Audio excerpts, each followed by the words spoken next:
नमस्कार। प्रभाव साक्षी news network और आप सभी का स्वागत है। चुनाव आयोग ने अजीत पवार के नेतृत्व वाले गुट को असली राष्ट्रवादी कांग्रेस पार्टी ठहराया है। निश्चित रूप से यह अजीत पवार के लिए बहुत बड़ी राजनीतिक जीत है और शरद पवार के लिए अपने राजनीतिक जीवन की सबसे बड़ी हार या झटके के समान है। लोकसभा चुनाव के अलावा महाराष्ट्र में इस साल अक्टूबर में विधानसभा के भी चुनाव होने हैं। चुनाव मैदान में अब शिवसेना के साथ ही एनसीपी भी दो अलग अलग नाम और अलग अलग चुनाव चिन्हों के साथ मैदान में होगी। जाहिर है इस घटनाक्रम का बड़ा असर महाराष्ट्र की राजनीतिक स्थिति पर पड़ेगा। आपको बता दें कि निर्वाचन आयोग ने घोषणा की है कि अजीत पवार गुट ही असली राष्ट्रवादी कांग्रेस पार्टी है। आयोग ने एक आदेश में अजीत पवार के नेतृत्व वाले समूह को एनसीपी का चुनाव चिन्ह घड़ी भी आवंटित कर दिया है। चुनाव निकाय ने कहा है कि निर्णय में ऐसी याचिका की पोषणीयता के निर्धारित पहलुओं का पालन किया गया जिसमें पार्टी संविधान के उद्देश्यों का परीक्षण, पार्टी संविधान का परीक्षण और संगठनात्मक तथा विधायी दोनों में बहुमत के परीक्षण शामिल थे। निर्वाचन आयोग का यह फैसला चुनाव आयुक्त अनूप चंद्र पांडे की सेवानिवृत्ति से कुछ दिन पहले आया है। चूंकि यह एक अर्ध न्यायिक आदेश है, इसलिए इस पर आयोग के तीनों सदस्यों के हस्ताक्षर होने चाहिए थे। आयोग ने आगामी राज्यसभा चुनाव के मद्देनजर विशेष छूट देते हुए शरद पवार के नेतृत्व वाले गुट को अपने राजनीतिक दल के लिए एक नाम का दावा करने और 3 प्राथमिकताएं प्रदान करने के लिए आज दोपहर तक का समय भी दिया था।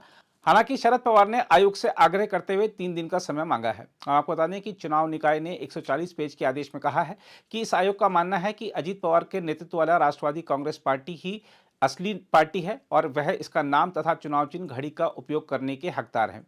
आयोग के फैसले के बाद महाराष्ट्र के उप मुख्यमंत्री अजीत पवार ने कहा है कि उनके नेतृत्व वाली राष्ट्रवादी कांग्रेस पार्टी को राज्य के अधिकांश विधायकों के साथ साथ जिला अध्यक्षों का भी समर्थन प्राप्त है।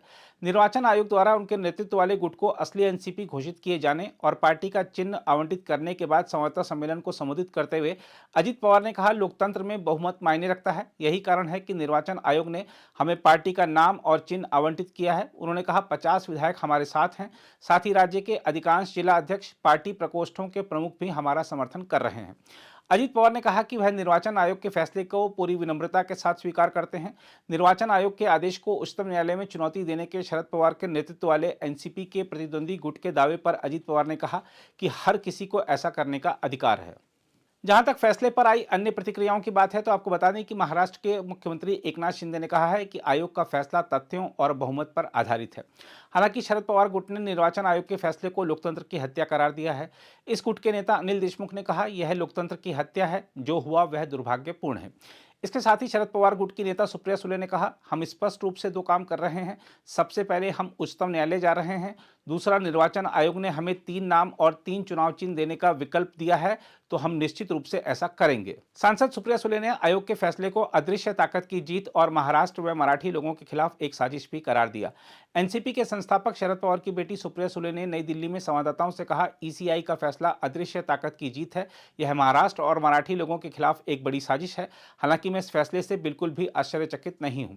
उधर अजीत पवार का साथ दे रहे एनसीपी के कार्यकारी अध्यक्ष प्रफुल्ल पटेल ने कहा, हम इस बात पर संतोष व्यक्त करते हैं कि मामला अब सुलझ गया है। निर्वाचन आयोग ने एक विस्तृत आदेश जारी किया है। अब कोई दिक्कत नहीं होनी चाहिए। वहीं शिवसेना यूबीटी सांसद प्रियंका चतुर्वेदी ने कहा, ऐसा माहौल बनाया हुआ है पूरे देश में कि पैसा फेंक तमाशा देख, जनता के पैसों का दुरुपयोग हो रहा है, विधायकों की खरीद फरोख्त हो रही है। उन्होंने कहा कि शरद पवार वरिष्ठ नेता हैं, वे यह लड़ाई भी डटकर लड़ेंगे। उस शक्ति के साथ साथ ऐसा माहौल बनाया हुआ है पूरे देश में, पैसा फेंक तमाशा देख, या जो पब्लिक मनी का दुरुपयोग हो रहा है, इंसानों की जो एमएलएज और एमपीज बनकर आते हैं उनकी खरीद फरोख्त हो रही है और पूरा स्टैंप ऑफ अप्रूवल केंद्र से आ रहा है, वो देश के सामने अब स्पष्ट होता जा रहा है। तो ये लड़ाई लंबी है, ये लड़ाई संविधान की है।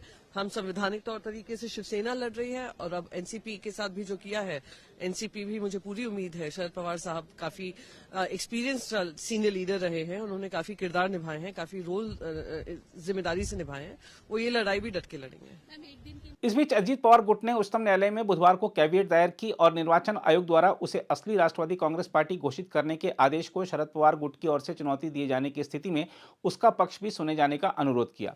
वकील अभिकल्प प्रताप सिंह के जरिए कैविएट यह सुनिश्चित करने के लिए दायर की गई है कि अगर शरद पवार गुट उच्चतम न्यायालय का रुख करता है तो अजीत पवार गुट के खिलाफ एक तरफा आदेश पारित न किया जाए और उसका भी पक्ष सुना जाए। हम आपको याद दिला दें कि अजीत पवार पिछले साल जुलाई में एनसीपी के अधिकतर विधायकों के साथ अलग हो गए थे और उन्होंने महाराष्ट्र में मुख्यमंत्री एकनाथ शिंदे के नेतृत्व वाली बीजेपी शिवसेना सरकार का समर्थन किया था। 8 अन्य विधायकों के शिंदे सरकार में मंत्री पद की शपथ लेने से 2 दिन पहले उन्होंने निर्वाचन आयोग में अपने गुट को असली पार्टी बताते हुए याचिका दायर की थी, जिस पर आयोग ने यह फैसला सुनाया है। अगर आप भी लेना चाहते हैं देश दुनिया की तमाम जानकारी तो आज ही सब्सक्राइब करें हमारे चैनल को। साथ ही नीचे दिए बेल आइकन को जरूर दबाएं ताकि हर अपडेट आप तक पहुंच सके।